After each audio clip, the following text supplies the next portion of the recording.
açmadan önce bugün öğleden sonra bize ulaşan birkaç mesajı sizlerle paylaşmak istiyorum. Yoğun programları nedeniyle katılamayan, burada olamayan bazı isimler bize mesajlarıyla eşlik ediyorlar. Onların isimlerini okuyacağım şimdi sizlere.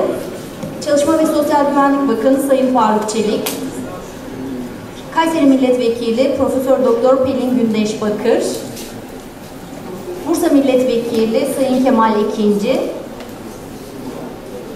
Kahramanmaraş Milletvekili Profesör Doktor Mehmet Sağlam, Antalya Milletvekili Deniz Baykal. Kendileri yoğun programlarından dolayı katılamayacaklarını ve tüm katılımcılara saygılarını ve selamlarını gönderdiler. Teşekkür ediyoruz. Öğleden sonraki oturumumuzun oturum başkanlığını Sayın Ömer Atalar yapacak. Kendisini sahneye davet ediyorum.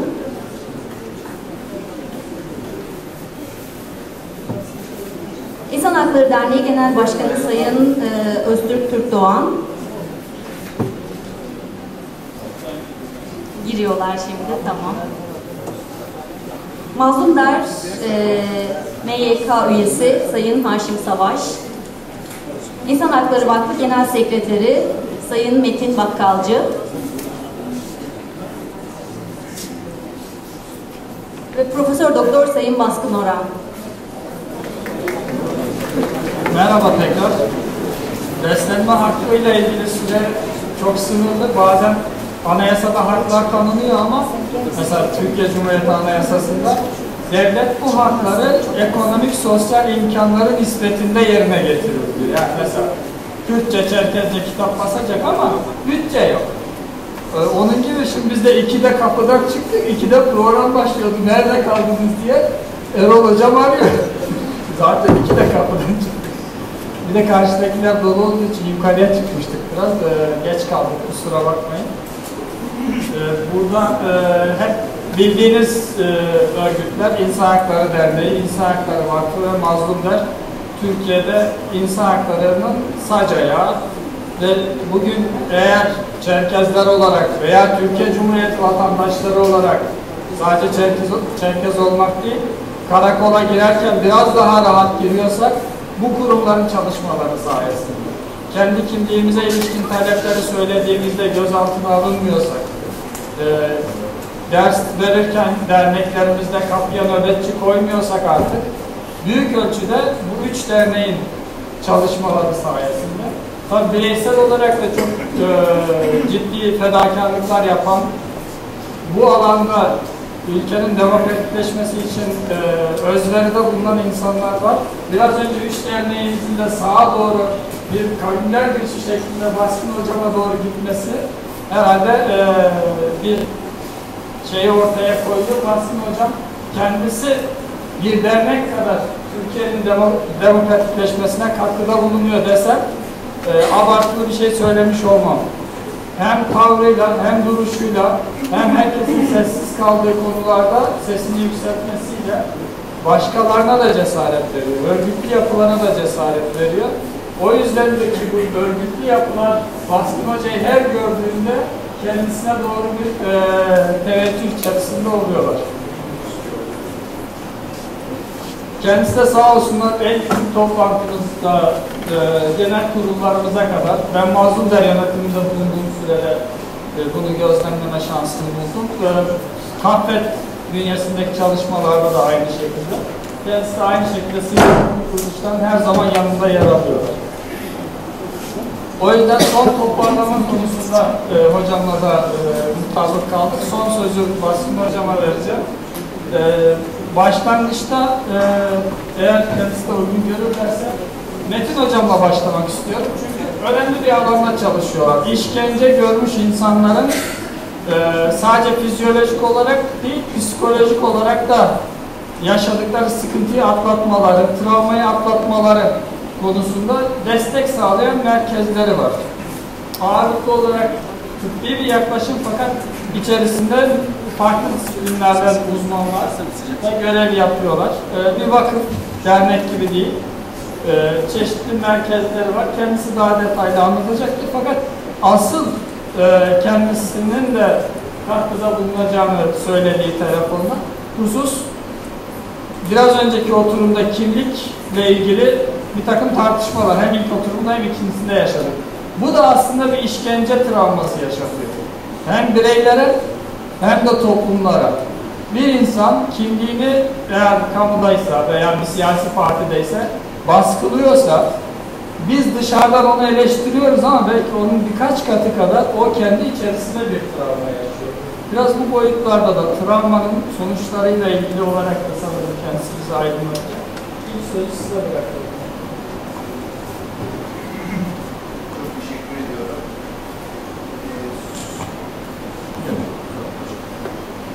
Sanıyorum süre olarak 15 dakika içerisinde görüşlerimi paylaşacağım. Sevgili Ömer beni aradığında ve böyle bir başlığı paylaştığında 150. yılda Çerkezler güncel ve gelecek ve bizim oturum itibariyle de demokratik hak mücadelesi, pratiği ve Çerkezler meselesi kendisine açık bir itirafta bulundu. Her ne kadar gençliğimden bu yana insan hakları ortamında kendimi var etmeye de çalıştıysam da doğal olarak herkes her şeye hakim olamaz. Ben tıp kökenliyim. Demin yemekte de paylaştım. Bazı disiplinlerinde tıbbın yarılanma ömrü diyoruz bilginin 2 yıla indi. Yani tıptaki bazı disiplinlerde bilginin, toplam bilginin 2 yılda yarısının neredeyse yeniden üretildiği bir ortamdayız biz. Bu nedenle herhangi bir disiplindeki bir arkadaşımızın bile her konuya hakim olmak falan durumu söz konusu olamaz. Onun gibi ben de çok açıklıkla paylaşmak isterim ki bu nazik davetiniz, beni onurlandıran bu nazik davetinizde ben sadece sizlerden bir şeyler öğrenebileceğim. Çünkü ben Çerkezler meselesi konusunda herhangi bir vatandaş, yurttaş ölçüsündeki genel cümlelerin ötesinde inanın bilgim yoktur. Çok özür diliyorum. Pek çok şeyde de olmadığı gibi o arada ama deneyimlerimi paylaşabilirim. Belki soru yanıt kısmında sizlerden bizler de feyiz alabiliriz. Çok kısa bir anekdotla başlayacağım. Bu kimlik travma meselesine ilişkin. Sonra travma bölümüne geçeceğim. Evet, Türkiye İnsan Hakları Vakfı 1990'da asli olarak Türkiye'de ve dünyada bu arada işkencenin sonlanması, işkence görenlerin tedavi rehabilitasyonu için kurulmuş, işkenceyle baş etmek için kurulmuş, işkence bildiğiniz gibi insan eliyle gerçekleştirilen şiddetin en kaba biçimi olması hasebiyle de aynı zamanda travma alanında belli bir birikime, dünya ölçüsüyle o arada izninizle itiraf etmek isterim, sahip olan bir kurumumuzdur. İnsan Hakları Derneği'nin, Türk Tabipler Birliği'nin değerli katkılarıyla bugüne kadar gelmiş durumdayız. 18 Ocak 2007 bir akşam yemeği. Bir akşam yemeğinde biz sevgili Hrant'la beraberdik. Deyim yerindeyse bu anlamda bizim açımızdan da vakıf ortamı ama bütün dostları itibariyle de çok özel bir tür son akşam yemeğiydi ve konumuz kimlik ve travma idi. Hrant'la beraber biz vakıf ortamında kimlik ve travma üstüne çalışmanın ne kadar elzem olduğu konusunu paylaşa geldik ve bir program yaptık. O nedenle o geceler oradaydık ve ertesi günde aynı giysileriyle sevgili Hrant'ı 19 Ocak 2007'de orada yine başka bir şekilde beraber olma durumunda kalmıştık.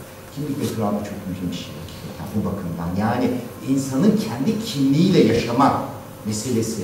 Ondan sonra Türkiye'de 2007 koşullarında ben 80 normal koşullarda tıp fakültesi mezunu grubundayım. Bizim e-mail grubunda bir yazışma furyası başladı ve yazışma furyası içerisinde 19'a akşamı benim de katıldığım bir toplantıda hepimiz Hrant'ız temel sloganı çıktı o ortam içerisinde ve bu slogan tartışıldı. Ne demek hepimiz Ermeniyiz, hepimiz Hrant'ız, ne demek falan gibi bir tartışma aldı başını gidiyor e-mail grubunda. Çok güzel, ben de çok iyi tanıdığım bir sürü güzel arkadaşım da böyle kaptırdı kendisini gidiyor falan ve bir tane e-mail geldi gruba.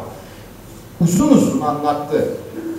O yazan kişi, çok yakın arkadaşımız, bugün Türkiye'nin çok değerli tıp ortamında bir kadın arkadaşımız. Bir şeyler yazdı ve şunu anlatmaya çalışıyordu e-mailde. Ya düşünün diyordu güzel arkadaşlarım, bir insan kimliğini eğer özgürce yaşayamazsa neler yaşıyor? Onu 2 sayfa anlatmıştı arkadaşım. Ve altındaki imzada Ermeni arkadaşımız X idi. İsmini vermişti. Ben 2007 yılında 51 yaşındayım. Ben o arkadaşımın en yakın arkadaşıydım. Ben denk düştü, o hayatımın en güzel dönemleridir. 12 Eylül öncesini yaşadım, o şansa sahip oldum. 12 Eylül sonrası da yaşadım. O da içinde acılarıyla beraber çok güzel bir dönemimizdi bizim nesil açısından. O dönemde biz deyim yerindeyse ölümüne falan yaşayan bir böyle nesildik. O dönem itibariyle söylüyorum. Ölümüne yaşıyorduk ama ben o arkadaşımın Ermeni olduğunu 51 yaşında onun e-mailinde öğrenmiştim. Yani ben o arkadaşımın o kadar güven ilişkimiz vardı ki bizim. O güven ilişkisi bile onun kimliğini benimle paylaşmasına gelecek durumda değildi. Ben ona öyle bir ortam açamamıştım. İşte o mesela o süreç bende ya aslında tamam biz ne güzel hep beraber yaşıyoruz, kardeş gibi yaşıyoruz. Zaten aramızda ayrım gayrım mı var falan gibi laflarının ne kadar aslında değil mi fark etmeden belki kötü niyet falan yok bunun içerisinde hiç kuşkusuz. Benim de çocukluğumda Eskişehirliyim ben. Çerkez arkadaşlarımız falan vardı ama inanın bu mesele 150. yıl meselesi ve bunun türevi olan mesele görüldüğü kadarıyla ve sizlerin kuşkusuz burada uzmanları var, yaşayanları var. İşte onun kuşaklar arası aktarımının sonucunda geleceğim biraz sonra falan. Sizler yaşıyorsunuz ama o çocukluğumuzda hani onun ötesinde fazla bilgisi olmayan bir insan bu benim ayıbım. Sonuçta bunlar bizim ayıbımız, tek tek kendimizin ayıbı. Tabii ki onun diyeceğiz, siyasi iktidar diyeceğiz, hiç kuşku yok. Bir sürü sözleşmeler var sizlerin de bildiği falan filan, bir sürü şeyler yazılıyor, çiziliyor. Ve iktidar bundan sorumludur. Bir iktidarın varlık sebebi bu sonuç olarak insanlık tarihinin binlerce yıllık acılarından süzülmüş o değerli belgelerdeki hakların bir bütün olarak korunması, güçlendirilmesi iktidarın asli sorumluluğu olduğu içindir ki biz durmadan iktidarı işaret ederiz ama bu arada ben de kendimle yüzleşmek durumundayım. Şimdi izninizle bu belki programın da vesilesidir. 10 Aralık İnsan Hakları Günü diye değil mi? 1948'de İnsan Hakları Evrensel Bildirgesi Birleşmiş Milletler'den onaylandığı için bugün itibariyle 66. yılındayız. Çok değerli. Bir seri doküman var. Bir seri dokümanlar var. Aslında hocam belki biraz ya da yani hep sizler de biliyorsunuz falan. Ama şu cümleyle başlamak isterim. Her ne kadar bir daha asla temel sloganı, o Birleşmiş Milletler'in temel değil mi sloganı, İkinci Dünya Savaşı'nın acılarının ve benzeri geçmiş acıların bir daha yaşanmaması için şu hakların sonuç olarak mutlak anlamda güvence altına alınması gerekir diye genel olarak tarif edilen bir şey. Bir daha asla diye yola çıkılan bu süreç içerisinde 66. yılda pek çok tabii ki önemli gelişmeler oldu ama sadece Türkiye değil, dünya ölçeğinde de bir yol ayrımına gelindi. Çünkü bu yerlerin muhtevası boşaltıldı, ruhu yok edildi. İktidarı, gücü elinde tutan, bir başka kendisine tehdit ettiği olarak gördüğü kimse, güç, hangi güçse, hangi devletse, hangi yapıysa onu düşman olarak gören, şiddetin psikolojinin en kritik nokta, onu düşman olarak gören, düşman olarak görürseniz ne yaparsınız? Yok etmesi gerekir düşmanın. O değil mi? Zihniyetin ifadesi odur. Onu yok eden, istediğini de yapan bütün bu belgelere rağmen dünya ölçeğinde bir noktaya gelindi. Bu 10 Aralık'a atıfı böyle yaptıktan sonra ve yol ayrımını söyledikten sonra neden? Yani burada çok güzel başlığınız var. 150. yılda Çerkezler güncel ve gelecek. Bir gelecek hayalimiz var. Bugünü yaşayarak bir gelecek. Ama geleceğin benim sunumumdaki, şu andaki paylaşımdaki ifadelere itibariyle geri gelebilmesi için, bir geleceğin olabilmesi için geçmişin geçmişte kalması gerekiyor. Eğer geçmiş geçmişte kalamazsa gelecek geri gelemez. Bugünü yaşayamayız. Bu travma meselesinin muhtevasında tıbbi bir terimdir, tartışılabilir falan ama mesele şudur, bir olumsuz yaşantı demektir travma. Bir olumsuz yaşantı, istenmeyen bir yaşantı demektir. Yani elinizi vuruyorsunuz değil mi? Benim düğüm vurdum, burası kanadı. Bunu onarmamız gerekiyor.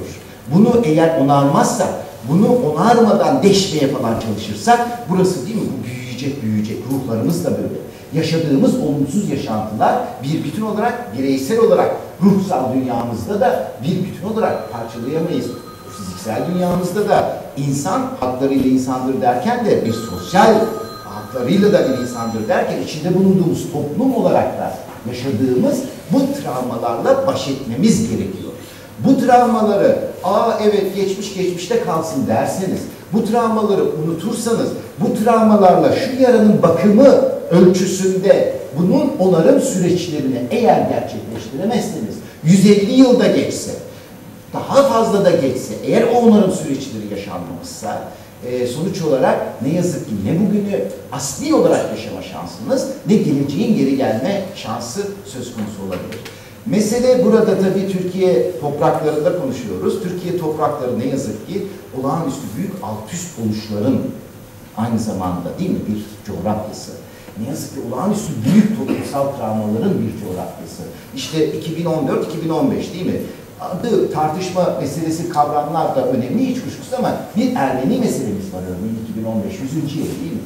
Bir oradan geliyorsunuz bu taraflara doğru işte 12 darbeler, ben de yaşadım dedim işte sizler de yaşadınız falan, darbeler, 12 Eylüller, Kürt meselemiz var değil mi? 80'lerin sonunda tabi alevlenen falan, milyonlardan bahsediyoruz. Ve bunlar hani hayatı böyle kompartmanlara ayıramıyoruz. Hayatı o öbek, bu bek ayıramıyoruz.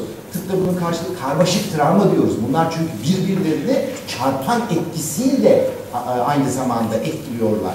Karmaşık travma. Bireylerin aritmatik toplamı olmayan toplumsal düzeyde yansımalar oluyor. Toplumsal travma diyoruz. Bunlar kuşaktan kuşağa aktarılıyor.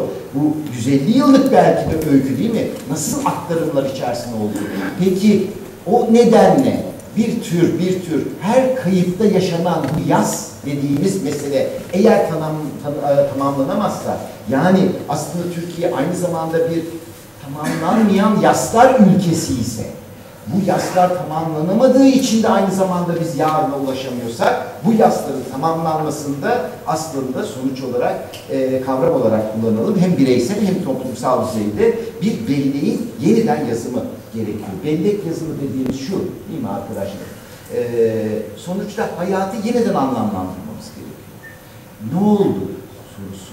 Şimdi zaman zaman Türkiye'nin bugünkü somut koşullarında bilhassa Kürt meselesiyle de ilgili değil mi? Hepimiz izliyoruz. Yüzleşme komisyonu olsun, gerçek yüzleşme komisyonu, hakikat komisyonu olsun.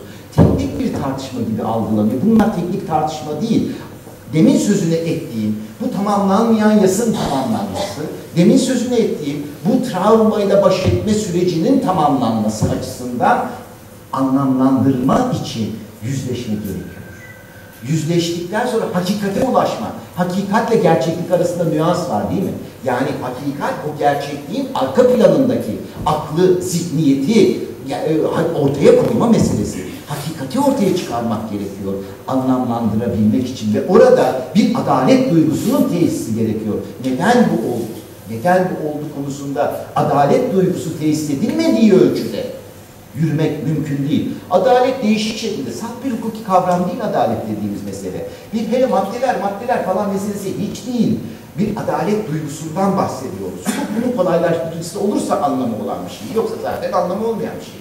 Peki bu adalet duygusuyla beraber telafi mekanizmaların hepsinin gerçekleşeceği, o onarım süreçlerinin gerçekleşeceği, tıbbileştirmeden hiç kuşkusuz gerçekleşeceği bir sürece ihtiyaç var. Ancak o zaman işte bu yaz süreçlerinin tamamlanması, bu kolektif bellek dediğimiz hep beraber, kendimize ait değil. Çünkü eğer kolektif bellek bir başkasını gerekli kılıyor, öbürüyle, onu yaşamayan öbürüyle, o iyi tanıklık veririz. Onunla beraber yazılırsa anlamı var. Yoksa herkes kendi belleğini yazar.